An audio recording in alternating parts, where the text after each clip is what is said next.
ನಮಸ್ಕಾರ. ಕುಂಭರಾಶಿಯವರಿಗೆ ಮಾರ್ಚ್ 6ರಿಂದ 9ವರೆಗಿನ ಈ 4 ದಿನಗಳು ಹೇಗಿರ್ಲಿವೆ? ಗ್ರಹಗಳ ಸಂಚಾರ ಯಾವ ರೀತಿ ಇದೆ? ಯಾವೆಲ್ಲ ಬದಲಾವಣೆಗಳನ್ನ ನಿರೀಕ್ಷಿಸಬಹುದು? ಬನ್ನಿ, ಈ ಮುಂದಿನ 4 ದಿನಗಳ ಭವಿಷ್ಯವನ್ನ ಒಟ್ಟಿಗೆ ನೋಡೋಣ. ನೋಡಿ, ಈ ಮಾತು ಎಷ್ಟು ಸತ್ಯ ಅಲ್ವಾ? ಗ್ರಹಗಳ ಚಲನೆ ಅಂದ್ರೆ ಹಾಗೆ. ಅದು ಒಂದೇ ಬಾರಿಗ ಹೊಸ ಅವಕಾಶಗಳ ಬಾಗಿಲನ್ನೂ ತೆರೆಯುತ್ತೆ, ಜೊತೆಗೆ ನಮ್ಮ ತಾಳ್ಮೆಯನ್ನ ಪರೀಕ್ಷೆ ಮಾಡುವಂತಹ ಸವಾಲುಗಳನ್ನೂ ತರುತ್ತೆ. ಈ 4 ದಿನಗಳು ಕೂಡ ಇದೇ ರೀತಿ ಮಿಶ್ರ ಅನುಭವಗಳನ್ನ ತರ್ಲಿವೆ ಅಂತಾನೆ ಹೇಳ್ಬಹುದು. ಈ 4 ದಿನಗಳನ್ನ ಸಂಪೂರ್ಣವಾಗಿ ಅರ್ಥ ಮಾಡ್ಕೊಳ್ಳಕ್ಕೆ ನಾವು ಮೊದಲು ಗ್ರಹಗಳ ಸ್ಥಿತಿ ಹೇಗಿದೆ ಅಂತ ಶುರು ಮಾಡೋಣ. ಆಮೇಲೆ ವೃತ್ತಿ, ಹಣಕಾಸು, ಕುಟುಂಬ, ಆರೋಗ್ಯ ಹೀಗೆ ಒಂದೊಂದಾಗಿ ಎಲ್ಲದರ ಬಗ್ಗೆನೂ ವಿವರವಾಗಿ ತಿಳಿಯೋಣ. ಕೊನೆಯಲ್ಲಿ ಕೆಲವು ಪರಿಹಾರಗಳ ಬಗ್ಗೆನೂ ಮಾತಾಡೋಣ. ಸರಿ, ಹಾಗಾದ್ರೆ ಮೊದಲು ಆಕಾಶದ ಕಡೆ ನೋಡೋಣ. ಈ ದಿನಗಳಲ್ಲಿ ನಮ್ಮ ಮೇಲೆ ಯಾವ ಗ್ರಹಗಳು ಹೆಚ್ಚು ಪ್ರಭಾವ ಬೀರುತ್ತಿವೆ? ಇದು ನಿಜಕ್ಕೂ ಒಂದು ರೀತಿ ಕಾಸ್ಮಿಕ್ ಬ್ಯಾಲೆನ್ಸಿಂಗ್ ಆಕ್ಟ್ ಇದ್ದ ಹಾಗೆ. ಇದರ ನಿಯಮಗಳೇನು ಅಂತ ಈಗ ಅರ್ಥ ಮಾಡ್ಕೊಳ್ಳೋ ಪ್ರಯತ್ನ ಮಾಡೋಣ.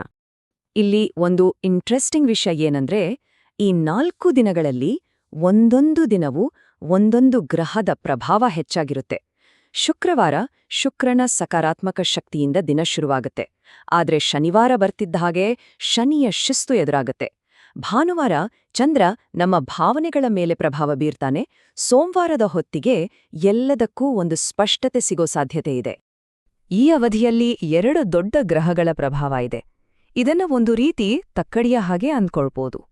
ಒಂದ್ಕಡೆ ಶಿಸ್ತಿನ ಗ್ರಹ ಶನಿಯು ತಾಳ್ಮೆಯನ್ನ ಪರೀಕ್ಷೆ ಮಾಡ್ತಾನೆ, ಕೆಲ್ಸಗಳಲ್ಲಿ ಸ್ವಲ್ಪ ನಿಧಾನ ಆಗ್ಬೋದು.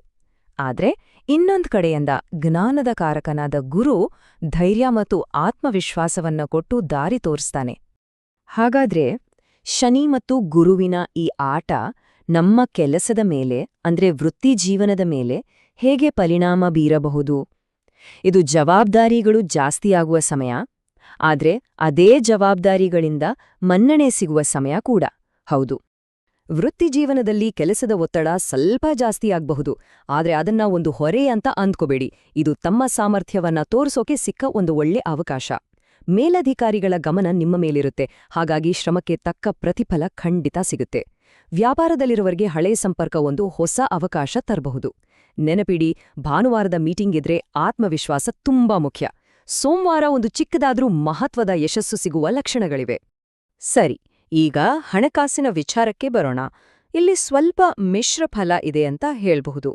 ಅಂದ್ರೆ ಖರ್ಚು ಮತ್ತು ಆದಾಯ ಎರಡರ ಬಗ್ಗೆನೂ ಗಮನ ಇಡಬೇಕಾದ ಸಮಯ ಇದು.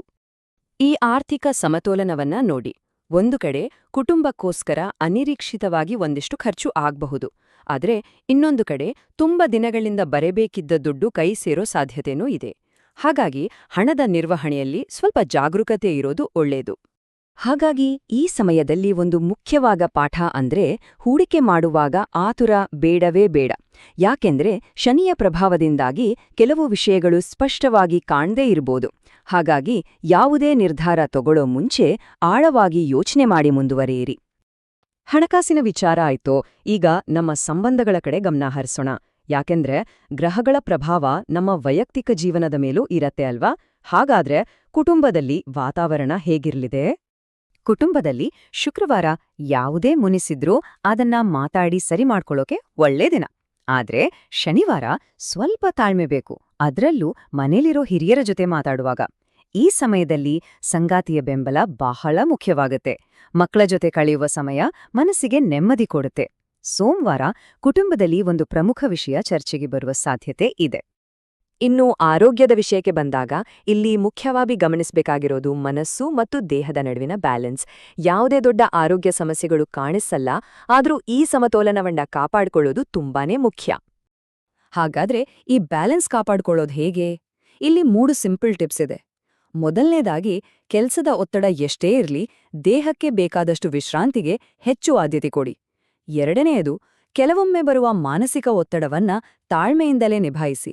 ಮತ್ತು ಮೂರನೆಯದು, ಭಾನುವಾರವನ್ನ ಸಂಪೂರ್ಣವಾಗಿ ರಿಲ್ಯಾಕ್ಸ್ ಮಾಡೋಕೆ ಬಳಸಿ. ಅದು ಧ್ಯಾನ ಆಗಿರ್ಬೋದು ಅಥವಾ ಕುಟುಂಬದ ಜೊತೆ ಸಮಯ ಕಳೆಯೋದಾಗಿರ್ಬೋದು. ಇಷ್ಟೆಲ್ಲ ತಿಳಿದುಕೊಂಡ ಮೇಲೆ ಈ ಸಮಯವನ್ನ ಇನ್ನಷ್ಟು ಚೆನ್ನಾಗಿ ಕಳೆಯಲು ಸಹಾಯ ಮಾಡುವ ಕೆಲವು ಆಧ್ಯಾತ್ಮಿಕ ಪರಿಹಾರಗಳ ಬಗ್ಗೆನೂ ನೋಡೋಣ.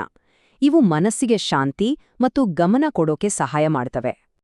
ಇಲ್ಲಿರುವ ಪರಿಹಾರಗಳು ಬಹಳ ಸರಳ, ಆದರೆ ಅಷ್ಟೇ ಪರಿಣಾಮಕಾರಿ. ಶನಿವಾರ ಶನೇಶ್ವರನಿಗೆ ಒಂದು ದೀಪ ಹಚ್ಚೋದ್ರಿಂದ ಶನಿಯ ಪ್ರಭಾವದಿಂದ ಬರೋ ಅಡೆತಡೆಗಳು ಕಡಿಮೆ ಆಗುತ್ತೆ. ಸೋಮವಾರ ಶಿವನ ಪ್ರಾರ್ಥನೆ ಮನಸ್ಸಿಗೆ ಶಾಂತಿ ಕೊಡುತ್ತೆ. ಪ್ರತಿದಿನ ಸೂರ್ಯ ನಮಸ್ಕಾರ ಮಾಡೋದ್ರಿಂದ ದೈಹಿಕ ಶಕ್ತಿ ಹೆಚ್ಚಾದ್ರೆ ಗಾಯತ್ರಿ ಮಂತ್ರದ ಪಠಣ ಸಕಾರಾತ್ಮಕ ಶಕ್ತಿಯನ್ನ ಹೆಚ್ಚಿಸುತ್ತೆ. ಕೊನೆಯದಾಗಿ ಈ 4 ದಿನಗಳ ಸಂಪೂರ್ಣ ಸಾರಾಂಶ ಇಷ್ಟೇ. ಯಶಸ್ಸು ಅನ್ನೋದು ಶನಿಯ ಶಿಸ್ತನ್ನ ಮತ್ತು ಗುರುವಿನ ಜ್ಞಾನವನ್ನ ಸರಿಯಾಗಿ ಬ್ಯಾಲೆನ್ಸ್ ಮಾಡೋದ್ರಲ್ಲೇ ಇದೆ. ಶಿಸ್ತಿನ ಜೊತೆಗೆ ವಿವೇಕವನ್ನೂ ಬಳಸಿದ್ರೆ ಎಲ್ಲವೂ ಸುಗಮವಾಗುತ್ತೆ.